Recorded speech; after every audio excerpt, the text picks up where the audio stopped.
This is a message from your guides reading for Family of Light. Okay, so I have two group crystals here and two crystals that I pulled specifically for your reading. Okay, so I'm going to go ahead and surround us in some positive space with one of the group crystals. This is my zoisite.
Okay, so I'll go ahead and show you these others really quickly.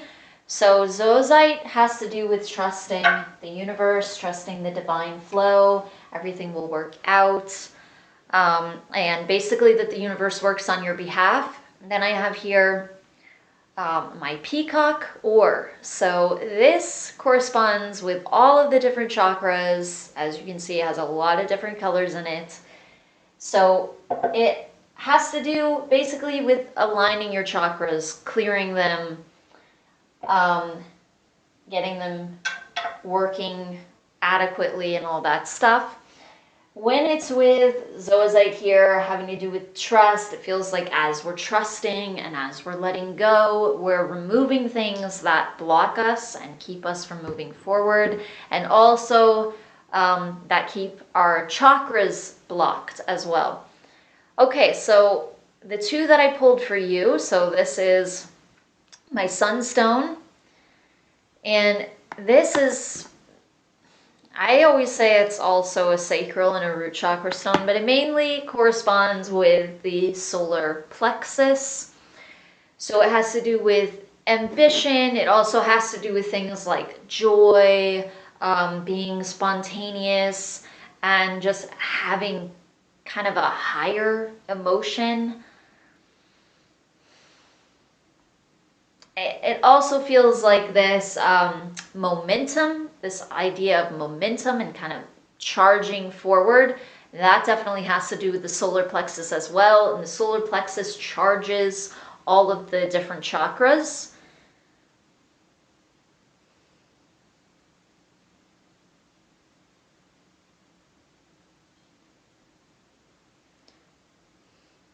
So I feel like this is kind of an area to work on a little bit, this chakra here. I don't feel like really significantly though.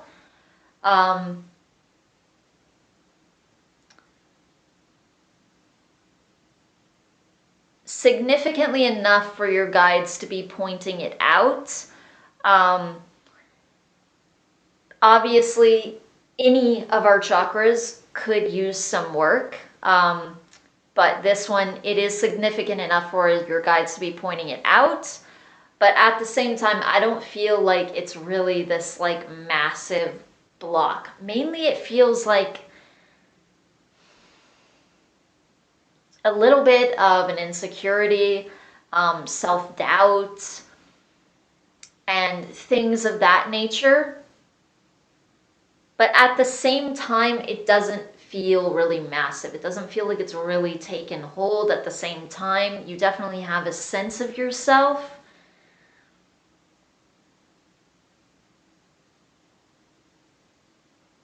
So it feels like you don't really allow that to take over, but it is there to a degree. You do have some thought forms that send you some emotions or some kind of nagging thoughts like that. But you have other positive thoughts significantly enough to lessen that. Okay, so this is the last crystal here, and this one is for your reading specifically. So this is my Apache's Tear Obsidian.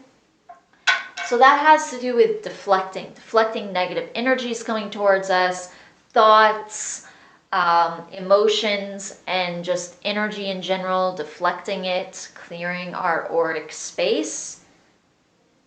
And your guides are saying that it also has to do with tapping into the feminine. So there is a degree, there's a feeling of protection and being hidden from negativity coming towards you. So that feels like a feminine energy though. But then even also psychically, psychic development and things like that. So that brings me to when I was surrounding us in the protective space, one of the things that was sticking out is your psychic abilities. And it feels like they've really been developing a lot more. And it feels like in the past year or so, they've actually developed even more.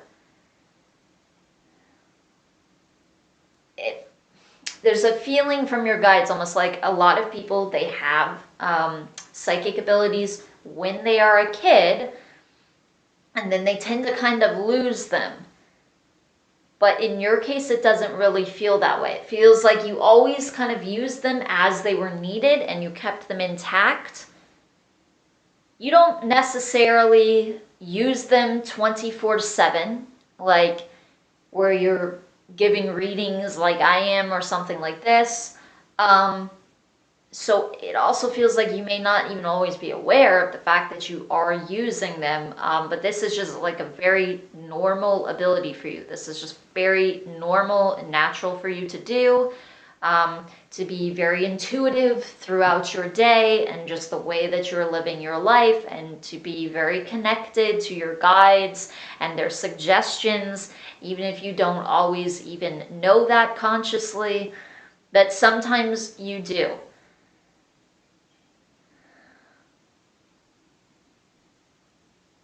So it's very easy for them to get through to you, but it also feels like this has developed a lot more in the past year. It feels like you're hearing them more and you're hearing them better. There's also a feeling from them like you've developed a lot of patience with yourself. You don't really just rush into things. You can kind of hang back and kind of think things over, and they're saying that that's very good, that's very intuitive as well. Not to just rush into things and almost allow thought forms to direct you. Because it feels like thought forms direct people more when they're coming from an anxious space, or when they're coming from this feeling of having to get things done. They have to rush all around, or even rush through their life. They need to get somewhere, they need to achieve something, accomplish something, or they're not doing enough. So it's like this lack mentality, it's this fear-based thing, and it creates these kind of worries or anxiety. And they're saying that when someone is moving forward primarily out of that energy, then their thought forms are going to cause them to do things that they wouldn't necessarily feel intuitively to do at all if they were to step back and listen to their intuition, which you really have to be more relaxed in order to do. And they're saying that as you're stepping into that more, you're becoming wiser. You're able to look at things more objectively, and that automatically makes you more grounded. It makes you more aware of who you are, makes you more aware of your surroundings, and it even makes you more aware of what you're waiting for.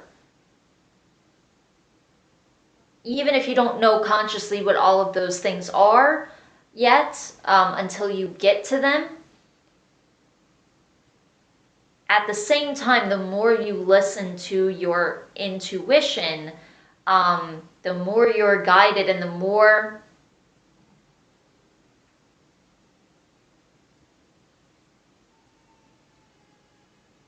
you get confirmation,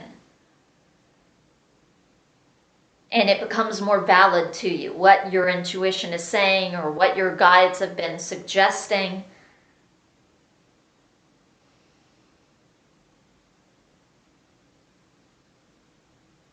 So they're saying to be open and keep listening. They're saying that this is something that you've really developed. This is something serving you.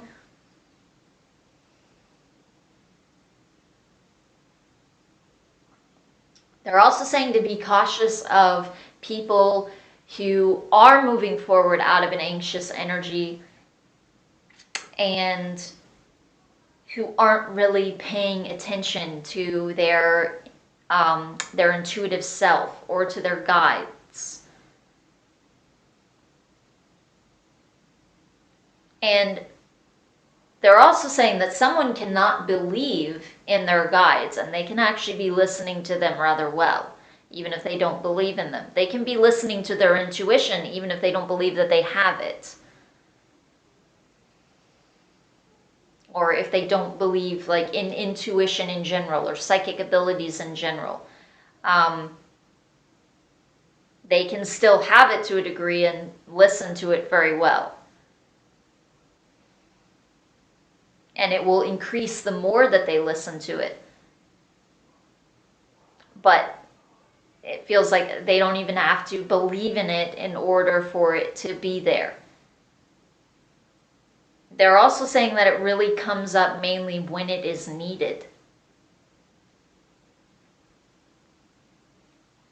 And it doesn't feel like you're always needing it. So sometimes it doesn't even necessarily feel like it's always working. But it is. It feels like sometimes it just doesn't really have anything to say. Or sometimes your guides don't really have suggestions to give you. Either something is not really that important of a decision, or they trust your decision.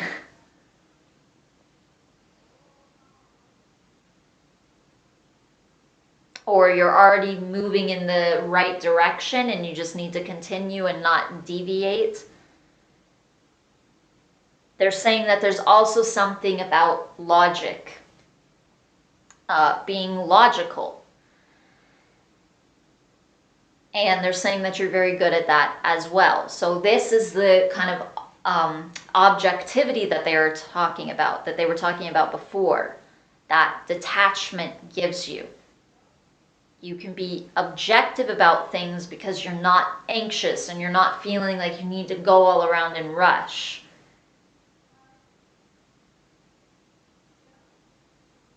And when you're not feeling that, it feels almost like your intuition can almost be more one with you. It feels like, or it feels almost like you merge with your intuition.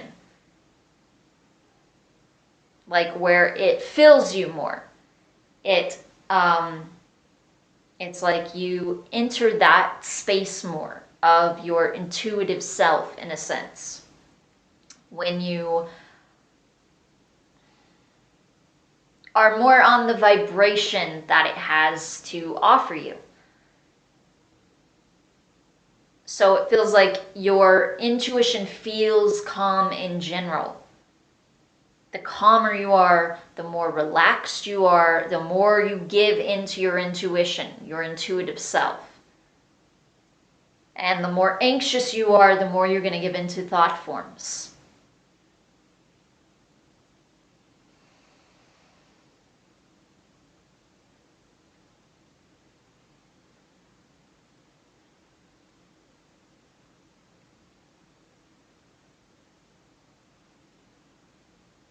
So one thing they're saying is to relax, to increase your intuition and your ability to connect with your guides.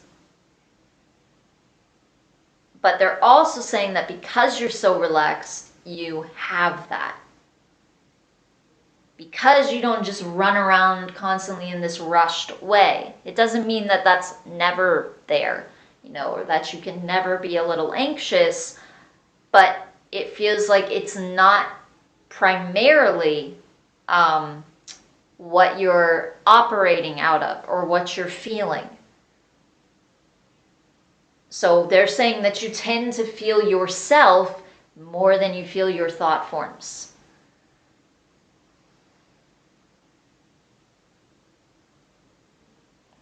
And that's pretty good. I would say most people, it's the other way around.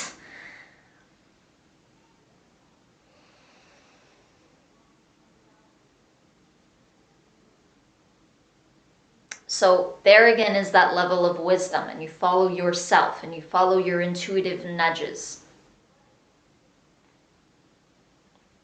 And you listen to them very well.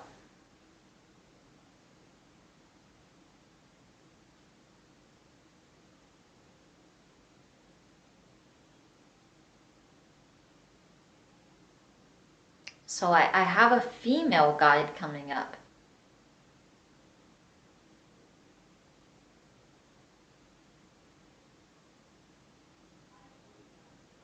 There's been a female and a male kind of talking here.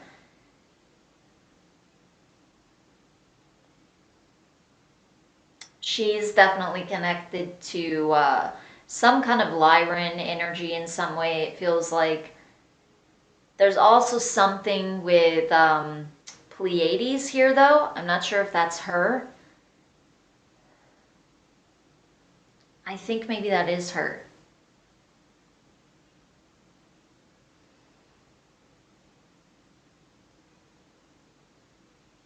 It kind of feels like I'm feeling both from her, actually, both energies from her. But then I have a male guide here as well. It feels like these are your two primary guides that are around you that really communicate to you the most.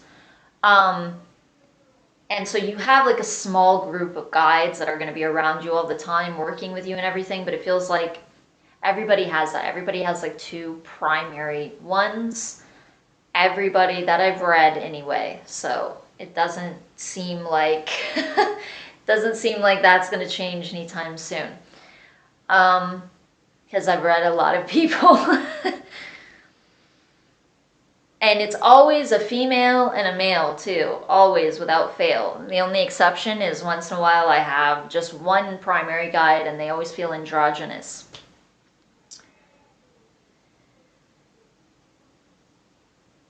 So these are the two that are around you the most, that you're feeling the most.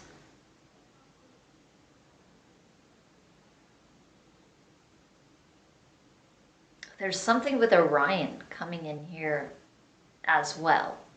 I don't know if I've felt that with you before. I don't know if this is a new group even working with you or what. I don't know if this is guides or if this is a group. This almost feels like this might be a group.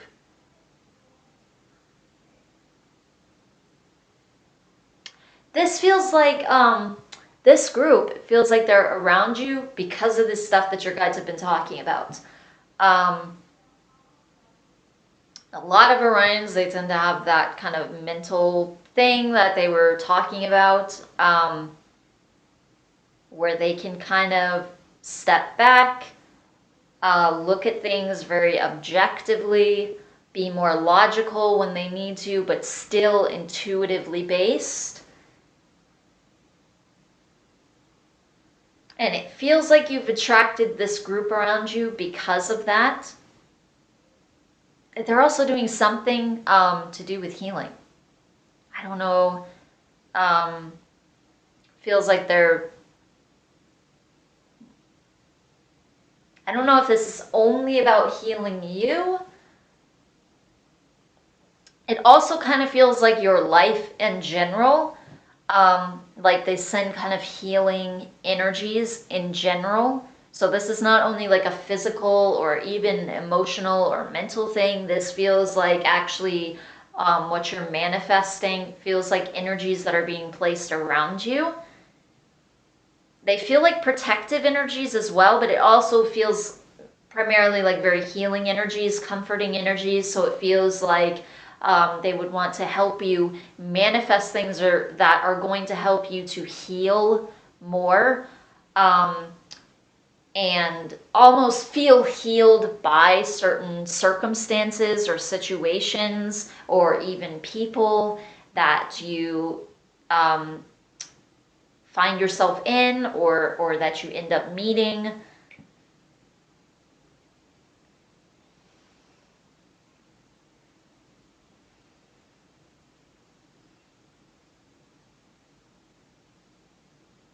Okay, so that is all that your guides have to say for this reading. So thank you very much, Family of Light and Family of Light, for allowing me to do this reading for you. Thank you very much. I truly hope that this benefits you. Namaste.